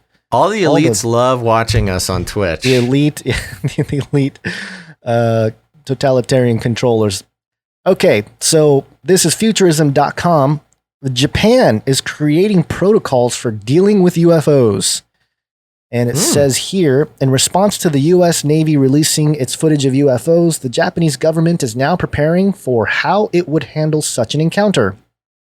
The Japanese Defense Ministry says its pilots have never encountered an unidentified flying object. Really? I don't believe that. The Japan Times reports, but authorities want to be prepared should it happen in the future. And the Emperor identifies all flying objects. Well, I think the wife of the Emperor at some point, we reported, had a dream or had a vision or something where she was taken up in a UFO and went to Venus. And, I forgot. Do you remember that? Yeah, I do. So, I forgot about that. So forget just a UFO sighting. These people have claimed to be on ships and stuff. Anyway, and while the new protocols are geared towards identifying military drones, they could also serve as guidance for first contact with hypothetical aliens. Where are the aliens? Identified flying objects. Right now, whenever an unknown aircraft enters Japanese airspace, fighter jets are dispatched to identify where it came from and, if necessary, force it to land by firing warning shots, Japan Times reports. But because military leaders don't know whether that would work on a UFO or even if it would be detectable from the ground, new guidelines could prove necessary. Quote, "To be honest, I don't believe in UFOs," Defense Minister Taro Kono told the Japan Times, quote, "but because the Defense Department released such a video, I would like to hear from the U.S. side about its intentions and analysis." Very Japanese to be skeptical and lean on other people's thinking to come up with their own pragmatic approach. The new protocols are based around a scenario in which a pilot on a training or surveillance mission encounters a UFO mid-flight. Quote, "If UFOs are encountered, training will be canceled immediately," a source within Japan's Air Force told the Japan Times, quote, "We will seek to identify it from a safe distance, including whether it is a drone, and report it to the Air Defense Direction Center for orders." And, it's interesting how they have these protocols for drones, but drones and the alleged UFOs that were released in those videos, quite a bit different in terms of like speed and trajectory and just all kinds of maneuverability. Like, I don't know. Are they really? This feels kind of like just a lot of nonsense to me. I bet you they already have protocols and they're just kind of using this as an excuse to pretend like they need more. It's part of the coronavirus distraction team, I think. Who was it who actually declassified the recent UFO footage? It was a Navy. Yeah, it was a Navy. Of course, people catching on to the whole nonsense with COVID and starting to get restless, so they released the UFO footage. Japan coming out officially saying that they have a UFO protocol for when they encounter one, which of course they would have already had. Like, hello.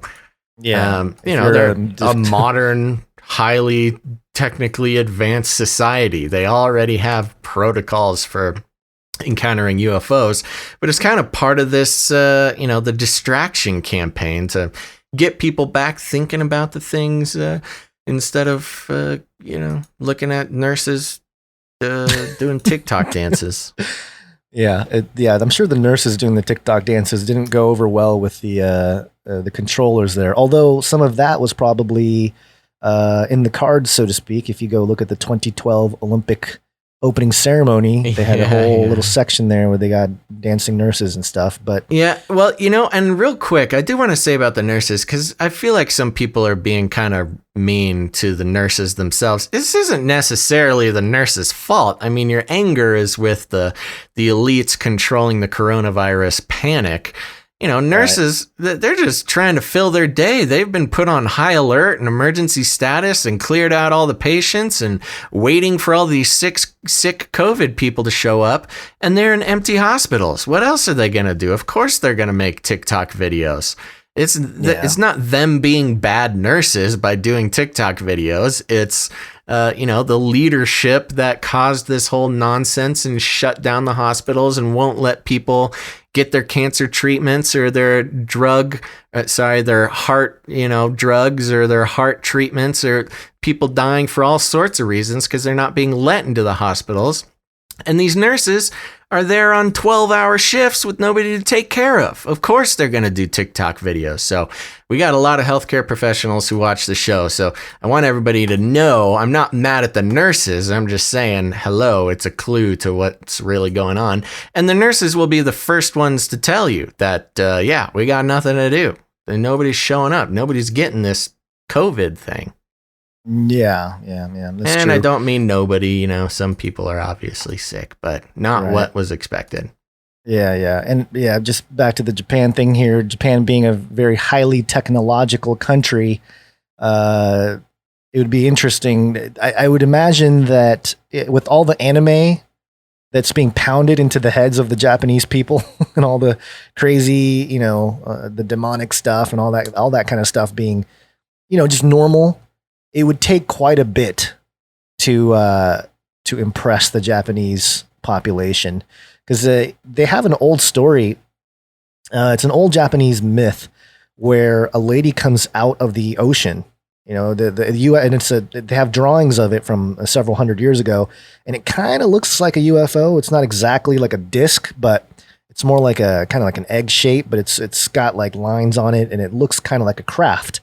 And their whole mythology is they come from the ocean. They don't come from up above. They come from below. So very interesting if you're into the UFO thing about, these entities or these crafts being able to go into the ocean. A lot of sightings. I think they're called USOs, unidentified submerged objects, if I'm not mistaken. Yeah. So, cool. Just something to keep in mind. There you go. And yeah. Well, I think we're going to start winding down the show a little bit here, Gons.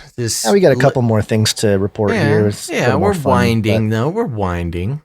Okay. But while we're winding, let's pump it up, baby. Let's go to businessinsider.com because we've got some AI news. Artificial intelligence.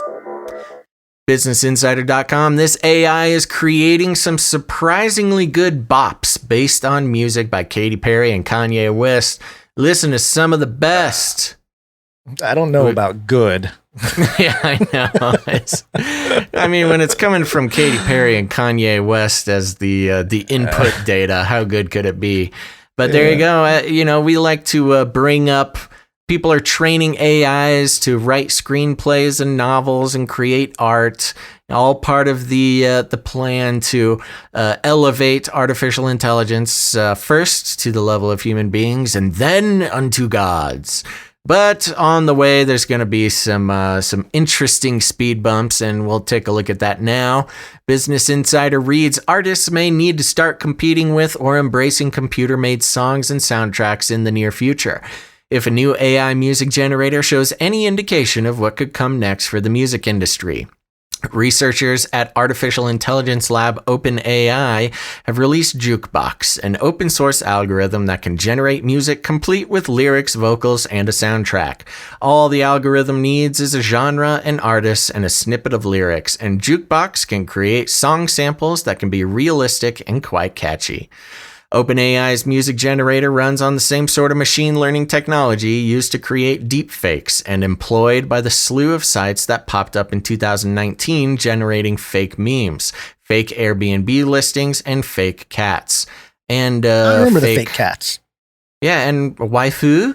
You remember my waifu? Mm-hmm. Oh, yeah. Mm-hmm. Oh, yeah. I had an artificial intelligence create an anime wife. Moving on, Jukebox produces its AI creations using artificial neural networks that train a computer to learn from an influx of data. In this case, researchers trained a neural network using 1.2 million samples of lyrics, soundtracks, and tunes from dozens of artists. What? 1.2 million samples of lyrics from dozens of artists? That's crazy. Maybe they write a lot, you know? Maybe. Okay. Or maybe a lyric is not a whole song. Maybe it's like lines or something. I think it's a syllable. Yeah. Some of the results are surprisingly good. Jukebox pulls from songs across genres spanning pop, jazz, country, heavy metal, and hip hop. The artists include Frank Sinatra, Tupac, Katy Perry, Eagles, Beyonce, and Kenny Rogers.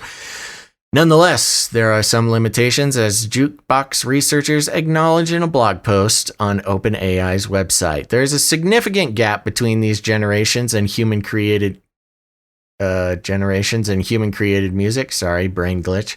OpenAI researchers write, while the generated songs show local musical coherence, follow traditional chord patterns, and can even feature impressive solos, we do not hear familiar larger musical structures, such as choruses that repeat. The technology also raises some questions about potential legal issues. Jay-Z, for example, has recently been trying to get AI-powered impersonations of himself singing Billy Joel removed from YouTube. What a benign thing for him to be trying to get removed from YouTube. Deepfakes are being used for horrible, vile purposes, and Jay-Z doesn't want to fake himself singing Billy Joel on YouTube. His entertainment company, Rock Nation, cites YouTube uploads for unlawfully using AI to impersonate Jay-Z's voice, according to The Verge. Check out some of the best samples Jukebox was able to create with some assistance from OpenAI researchers. You might notice some of the songs mirror lyrics you're already familiar with. Okay, Gons, you gonna be DJ here? I'll be DJ, and I'm not going to play all of them. Let's see, Celine Dion, and all right, let's listen to some hip hop here. Let's see how this sounds. This is a way to honor Tupac's legacy. I'm sure he's so excited. I don't know if I can. There we go. A little funky. Is he gonna start rapping? Come on. Why am I kidding? I'm trapped in between the lines. I escape when I'm finished the vibe. When you make me really throw the line. I'm going to set the horse and hard to see. I can really was sincere. What's the game? What's going on? Okay. It sounds like a Tupac song. Kinda, yeah. One thing the AI hasn't figured out is how to mix, because the mix is just horrible. If you ever want to reimagine Eminem's Lose Yourself in Kanye West's music style, look no further.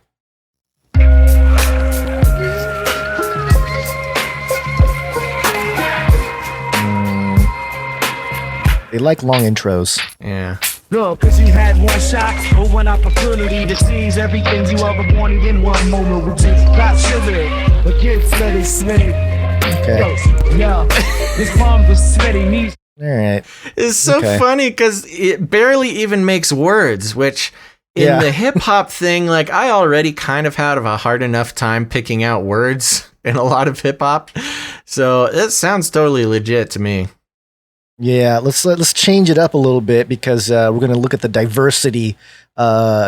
Somebody, Truth Rationale Scientist. Do you guys even know Tupac? Yes, we know Tupac. Illuminati. All right, so I know him personally. I know him personally. I was really into that when I was very young. Very young. I was probably too young to be listening to some of that stuff. Tupac back when I was lives. like 10. Yeah, let's listen to some metal. We were both metalheads at one point. Yeah. Let's check it out here. Okay.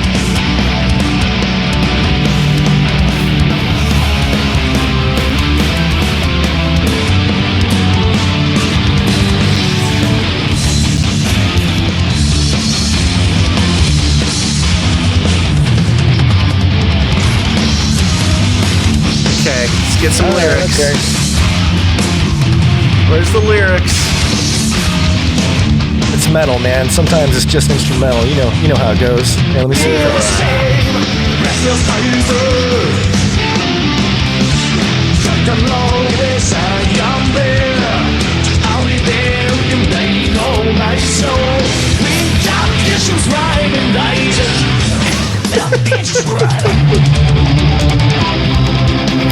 Okay. You know the okay. All right. Little harmony guitar there. The Save double that one bass for later.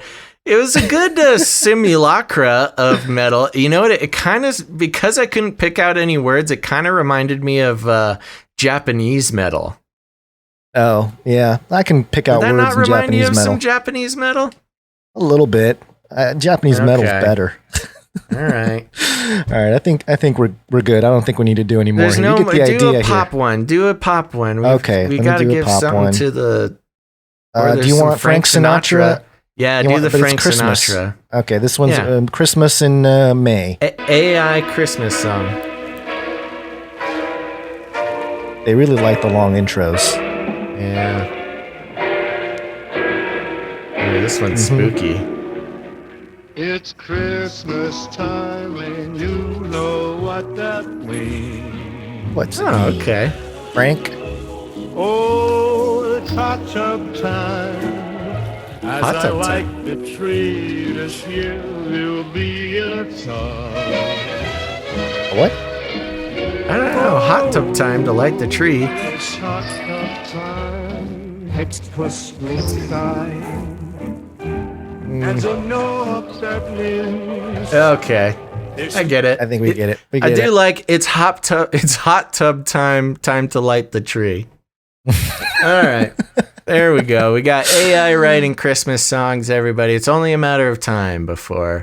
You know what's going to be bad is this is going to happen in our lifetimes. I'm convinced that this is going to happen. But unless the Lord returns to stop it all, we're going to have musicians, pop star, rock star, whatever, that's going to merge with AI, and it's going to be like a celebrity musician type thing. And they're going to have this crazy music light show that's all going to be like, transhuman and all that kind of stuff. It's going to happen in our lifetime. It's Oh my inevitable. gosh, it's going to happen next year at Burning Man. There you go. This is not a question of lifetimes. It's a question of, are they going to have Burning Man next year? Because that's where it's going to be. Yeah, that's true. All right, so we have a theme song for one of our new Twitch followers here. Nephilim update. You don't know what you're looking at. What's driving that thing? It's not a space alien. Aliens. It's unidentified. This is breaking Israel news, and this is kind of a double whammy with the Nephilim update and an unidentified flying object that we were just talking about earlier. Pentagon confirms UFO videos marking return of biblical extraterrestrials. And Judges 5:20. Extraterrestrials. Yeah, Judges 5:20 is quoted from the Israel Bible. The stars fought from heaven. From their courses, they fought against Sisera. And it goes through here, talks about the video, blah, blah, blah. We know about it because we reported on it. But it says down here, it goes into the Nephilim. Aliens in the Bible. The 6th chapter of Genesis describes interaction between strange creatures called Nephilim, literally the fallen, and men. And by the way, Dr. Heiser sort of refutes a little bit of that, the whole fallen thing. Although I get it. It's close enough. Genesis 6:4, it was then and later too that the Nephilim appeared on earth when the divine beings cohabitated with the daughters of men and bore them offspring. They were the heroes of old, the men of renown. In the pre-flood era of Noah, the Bible says that the sons of Elohim cohabitated with the daughters of men, and God immediately decided to limit man's lifespan to 120 years. The offspring of these unions were called Nephilim. The Nephilim are mentioned again in the book of Numbers as some of the huge residents of Israel present after the Exodus. Quote, "We saw the Nephilim there. The Anakites are part of the Nephilim, and we look like grasshoppers to ourselves, and so we must have looked to them." That's Numbers 13:33. Some biblical commentaries also point to Judges as proof of extraterrestrials. I don't know why they keep saying extraterrestrials, but I guess that's the view they're saying here. The stars fought from heaven. We just read that one. From their courses, they fought against Sisera. "Curse Meros," said the angel of Hashem. "Bitterly curse its inhabitants because they came not to the aid of Hashem, to the aid of Hashem among the warriors." It is interesting to note that is verse 20. The prophetess Deborah explicitly states that Israel received aid in the battle from the stars. And this is where it gets interesting here. According to the Talmud, Moed Katan 16a, Meroz is a certain planet in the stellar sphere, and because the mention of it is preceded by the phrase, "the stars in their course fought against Sisera," it thus follows that Meroz must be defined as a celestial body whose inhabitants were cursed for refusing to do God's will. Nephilim and the Messiah. The Talmud, Sanhedrin 97a, describes how the Nephilim will return as a part of the messianic process. In the Talmud's discussion between Rav Nachem and Rav Yitzchak asks Rabbi Nachem, "Do you know when Bar Nephli, the sons of the fallen, will come?" Rav Yitzchak asks, Rav Nachman replies, "It is Messiah." Rabbi Nachman bases his answer on a verse from Amos, which connects Nephilet, the fallen, with the return of the house of David. Quote, "In that day I will set up again the fallen booth of David. I will mend its breaches and set up its ruins anew. I will build it firm as the days of old." It's Amos 9:11. Bar Nephli in the Talmud clearly refers to specific people who both Rav Yitzchak and Rav Nachman have heard of, and who Rav Nachman connects with the coming of the Messiah. As noted previously, the Hebrew verb nafal translates as fall, but here in the Talmud, the word is nafil in Aramaic. In the language of the Talmud, nafi means giants. It is interesting to note that in Gematria, Hebrew numerology, the words Bar Nafli, the sons of the fallen, equals 372, the same as Ben Yishi, the son of Yesi, connecting the return of Davidic dynasty with the appearance of the Bar Nafli. Basil, did you know that a lot of these Talmudic writings and the Talmud talks about the Nephilim returning, and that's the Messiah? I mean, whoa. I had a great time being reminded just now. That's pretty intense. If you're on the YouTube channel, you can dig up an old video that I did. I think it might have been one of these. You know what? It might have been a different rabbi, but a rabbi basically stated in like a, it was a meeting of rabbis and others, basically that the Jews are the aliens. They're the ones that came down, and they're going to be the light bearers. They came here ahead of everybody else, and they're going to bring the light to the rest of the world.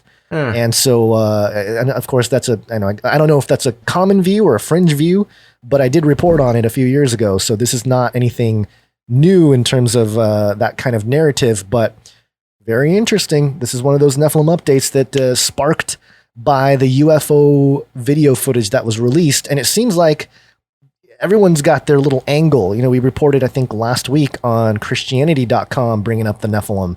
And now we have Breaking Israel News, which it's a source that's out there, really digging into the whole Nephilim thing and putting their own Talmudic spin on it. Very fascinating. So that is our Nephilim update for the day. Nephilim update. Nephilim update. Nephilim update. That's right. Okay. Well, there we go. We're going to start winding down the show here, folks. And I realize I'm over here on Twitch, and I see a bunch of people added us as friends as well, not just followed us. And just a reminder out there, if you join the Twitch, make sure to follow us as well. I see we have some new friends named Redeemed Matt. Oh, I think some of these did both, actually. I think I remember Redeemed Matt, but we got Josiah B. Dyer, Canadian Truth Serum. It's a good name. Yeah, it's maple flavored. Lian. Thank you so much for following us on Twitch. And if you're out there, remember, we do these shows. The best place is to watch them on Twitch, because they've got a lot of great tools for Gonz and I to support ourselves during these difficult times. And so if you guys would follow us on Twitch and watch live on Twitch, that would help us out a whole bunch. Plus, you'll get some live on-air shout-outs to everybody. And I want to thank everybody over on the YouTube, the Canary Cry Radio YouTube, Face Like the Sun YouTube, and the Facebook, and specifically the Facebook group, the Canary Cry Community, watching on a nice little watch party every episode. So if you want to connect with more Canarians like yourselves, folks, listeners just like you, trying to find people who listen to the show, you can search Canary Cry Community on Facebook, or go to canarycry.community. That's right. It's a URL, a real URL you can type into your browser, canarycry.community. It's a great off Facebook replacement for your social media needs. And there's all sorts of great people, listeners of the show, and even better conversations going on over there at Canary Cry Community. Don't got to worry about triggering your friends or your family. It's like I said last time, it's not all rainbows and puppy dogs over there, but at least you know that nobody's gonna send you to Facebook jail over there. You might go to mod jail. We got some great mods over there, but if you mess with the mods, you mess with the rest of us, so be careful. Lastly, remember, we subscribe to the value for value model. That means we create value and we give it to you. And if you get value out of what we do, it's now up to you to return the favor. If you've listened to one show, if this is your first show, or if you've listened to 10, or you've listened to between both shows, we're at least at 400 episodes plus bonus episodes. I mean, we have thousands and thousands of hours of stuff out there for you guys, all exploring the stuff that, hey, maybe your pastor doesn't explore on Sunday morning now that your pastor has to do Facebook Live videos. Maybe he does. He feels a little more free. Or she, who knows? Depends what you think. Anyways, moving on. But we rely on listeners returning value to keep the show going. So if you want to help us out financially, a great way to do that is go to patreon.com/CCNT. That's patreon.com/CCNT for Canary Cry News Talk. And sign up to support us monthly. I mean, there's all sorts of fun levels there with different rewards and bonus episodes and all sorts of fun stuff. But I get it. Some people don't like Patreon. Of course, we totally understand. And in that case, get ready for it, Gonz. You can head to canarycryradio.com/support. canarycryradio.com/support. That's right. Over there, canarycryradio.com/support. You can send us a one-time gift over PayPal, or sign up, send some cryptocurrency. There's all sorts of fun ways to support the show over there. And speaking of crypto, remember you can go to canarycryradio.com/crypto to learn all about the decentralized web. You're going to want to do that because as things move forward, the centralized internet being provided to us by corporations is not going to become what it once was.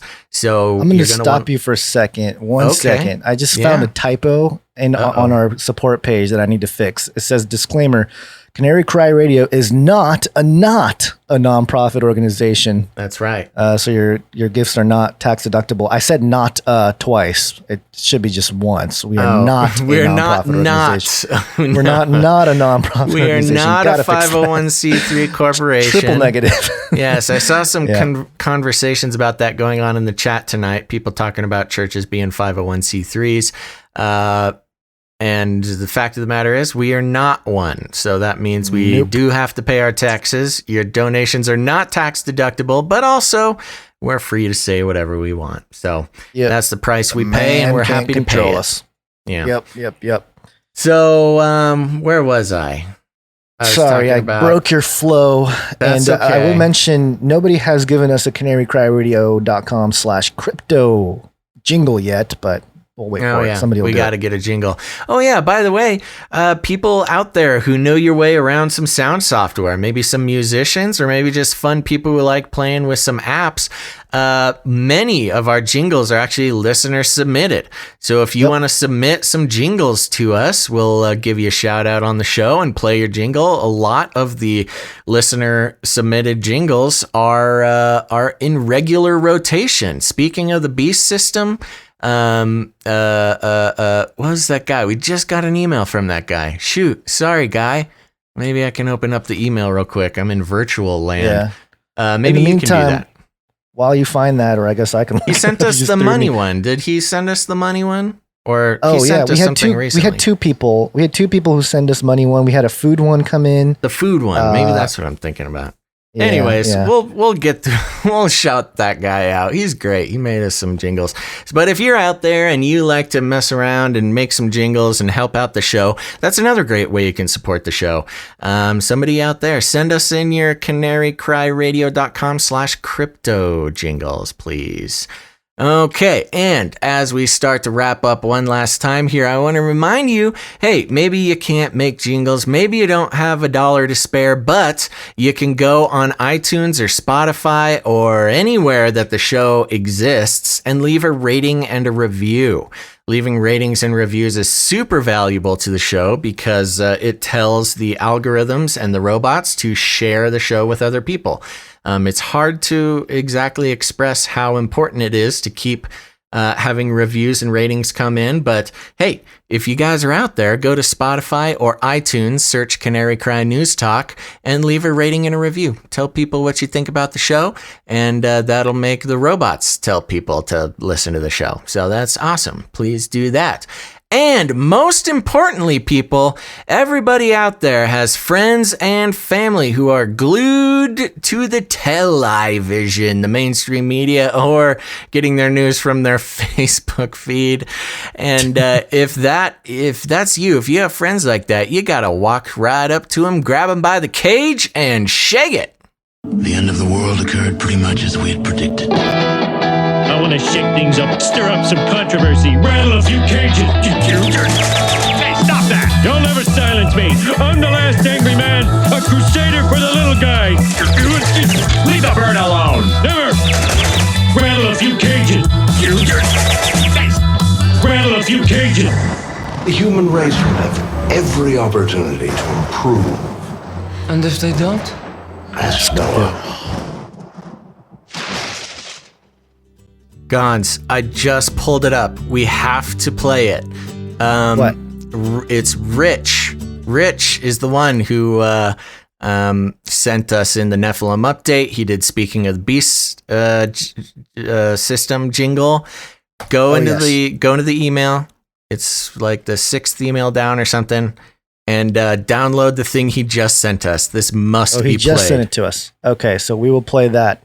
In the meantime, real quick, as I'm loading this up here, Seeker197, thank you for the super chat. And Luke Matt, you're always in there, man. Appreciate it. He had a little note here. Thank you, Gons, for your streams. May God bless you and your family and everyone. Please follow Face Like the Sun on Twitter. Do it. Thank you, Luke Matt. And let me see here. Let me pull this up. And where are we at? Where are we? Rich? Rattle a few funky cages. Yep. Rich. Oh, here we go. Rich. I was so impressed by this, Rich, and I started sending you an email back, but I couldn't finish it.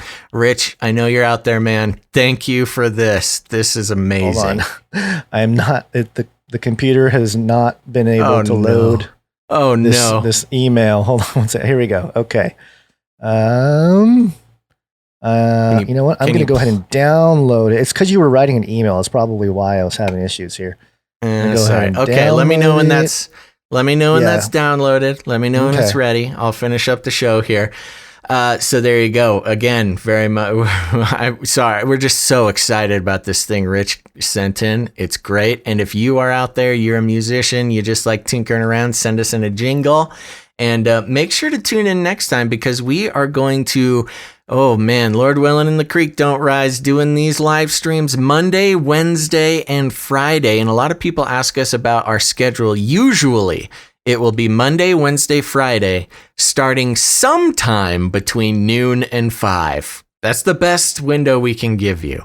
Obviously, we didn't stick to that window today, but generally Monday, Wednesday, Friday between noon and 5 is when we will start the show, and Lord knows what'll happen after that. Okay, so I got the jingle ready. This is the first time I'm hearing it, so looking forward to it here. So, Rich, this is from you. I want to shake things up, shake things up. I want to shake things up, shake things up. Leave the bird alone. I want to stir up some controversy. I want to rattle a few cages. I'm the last angry man. You'll never silence me. I'm the last angry man. I'm the last angry man. You'll never silence me. I'm the last angry man. A crusader for the little guy. Well, we'll see about that. Whatever, Illuminati. Oh, yeah. So awesome. Thank you, Rich. That is so cool. Good. That is definitely replacing the old at one, least we should play that at the end of everything. Maybe that's a good outro mix. I don't know. We're going to start playing that a lot. I'm the last angry man.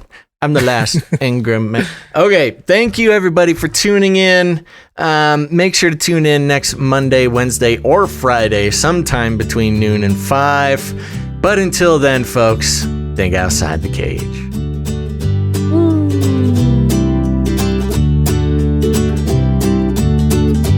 Son of a bee sting. Where are the aliens?